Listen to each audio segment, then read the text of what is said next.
السلام عليكم. معاكم ايمان مجدي من قناه كوكينا. لو عشاق بقى المكرونه، النهارده جايبه لكم كل اسرار مكرونه الافراح من الشيف نفسه. تعالوا بقى نشوف الطريقه، استنوني. كوكينا اكلتك علينا. طبعا اللي يشوف المكرونه دي يفكرها مكرونه محمره زي اللي بنعملها، لكن لا لا لا ابدا. طعمها تحفه جدا يا جماعه بجد. تعالوا نشوف بقى الطريقه على طول. بس قبل ما نبدا في الطريقه كالعاده، تعالوا نصلي على النبي عليه افضل الصلاه والسلام. يلا بينا. بصوا بقى، اول حاجه هنا انا حطيت شويه زيت. ممكن تحطوا زبده او سمنه فلاحي، طبعا هتبقى حلوه جدا. انا اقول لكم الحاجات اللي انا حطيتها من عندي، لازم التاتش بتاعي طبعا والشيف بتاع الافراح عملها ازاي. بصوا، انا اول حاجه هعمل كميه صغيره، عملت بس كوبايه من المكرونه عشان بس التصوير، تمام. بصوا بقى، هو اول حاجه حط كميه، مش الكميه كلها، يعني ايا كان الكميه اللي هتحطوها تحطوا نص الكميه بس، تمام. طبعا الزيت لازم يبقى سخن جدا، طبعا عاملاه في السخان الكهرباء، فعايزه اقول لكم خد لون بسرعه قوي. بصوا حتى شايفين ازاي. بصوا بقى، احنا هنديها لون بسيط بس مش عايزين نحمرها طبعا، عشان هقول لكم ليه. بصوا هوريكم يعني اخدت لون بسيط ازاي اهو. هو ده بس اللون اللي انا عايزاه، يا دوبك اخدت لون ذهبي. تعالوا نشوف بقى هنعمل ايه تاني. بصوا، انا هحط بقى دلوقتي المكرونه الشعريه، مش هنحط النص التاني من المكرونه، هنحط الشعريه.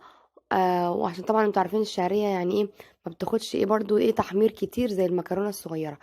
برضو هنعملها تحميرة يعني يبقى بس دهبي برضو. دلوقتي بقى نحط النص التاني من المكرونة. الشيف بقى قال ايه؟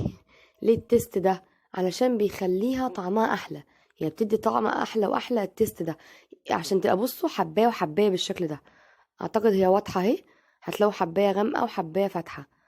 عايزين برضو تفتحوها اكتر من كده عادي، بس هي على فكره كده بتبقى طعمها حلو برضو اهو، واضحه اهي.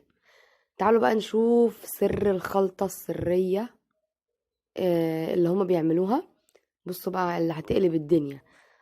بصوا بقى، انا حطيت ورق لورا وحبهان، هما ما حطوهاش، انا كنت عايزه اصلا احطها يعني اشوحها في الزيت الاول بس نسيت.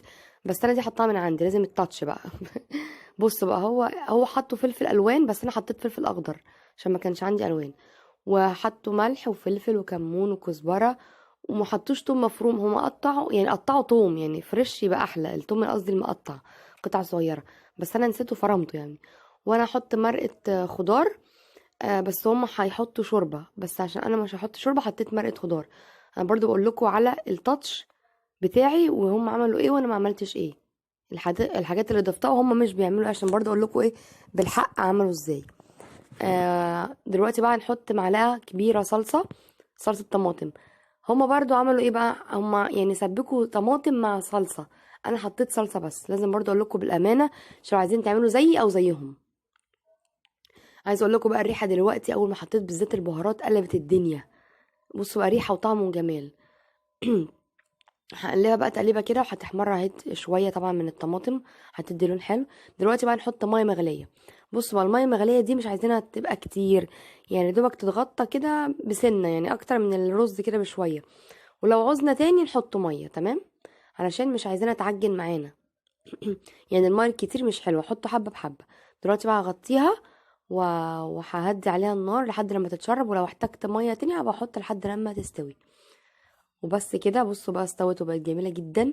انا بقى هحط برضو ايه التاتش ده برضو بتاعي، هما ما حطوش الموضوع ده، ما حطوش جبنه، بس ده ميكس جبن يعني زي خلطه البيتزا، فيها زيتون وفيها بسطرمه وفيها جبنه تشيدر وجبنه موتزاريلا. عايزين تضيفوها براحتكم، مش عايزين عادي، انا عشان بس التصوير كمان، بس برضو هذا الطعم حلو. تعالوا بقى كمان ندوق طعمها الحلو ده. عايزه اقول لكم بقى تحفه جدا يا جماعه، جربوها مش هتندموا، ريحتها هتقلب الدنيا كلها.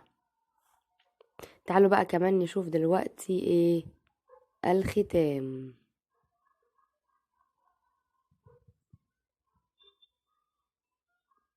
ايه رايكم بقى في طريقه المكرونه الحلوه دي؟ اكيد طبعا عجبتكم جدا، بس بقى لما تعملوها هتعجبكم اكتر وعلى ضمانتي. بتمنى انكم تجربوها وتبعتوها لي على صفحه كوكينا. ما تنسوناش بقى في التعليقات والاشتراكات واللايكات الحلوه منكم. كانت معكم ايمان مجدي من قناه كوكينا، والسلام عليكم ورحمه الله وبركاته.